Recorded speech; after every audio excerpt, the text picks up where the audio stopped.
Ce lundi 28 août 2023, Apolline de Malherbe était de retour sur BFM TV. Mais tout ne s'est pas passé comme prévu. Un changement de dernière minute a été acté et son face-à-face avec son invité s'est révélé électrique.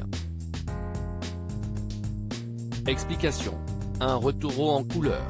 Après s'être dernièrement illustrée sur le plateau de RMC Story, Apolline de Malherbe a orchestré son grand retour sur BFM TV en étant aux commandes du face-à-face ce lundi 28 août 2023. Mais la journaliste a dû faire un rebondissement de dernière minute.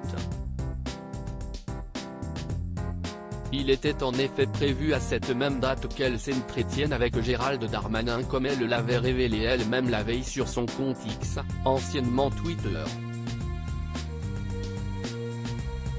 Mais le ministre de l'Intérieur a finalement été remplacé par Olivier Véran, nouveau porte-parole du gouvernement.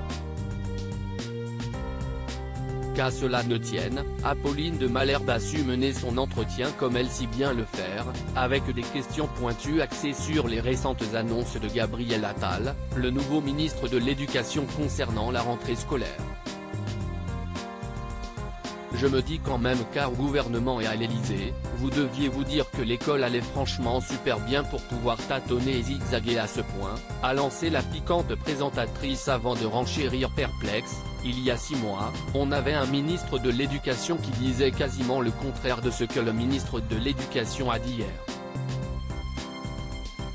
Interloquée par la situation, l'épouse drôle d'Ozini est pas allée de main morte quant à sa tirade. On avait le temps de tester des trucs, comme ça, de tenter des choses, de tester un ministre, un autre, qui ont des positions si différentes.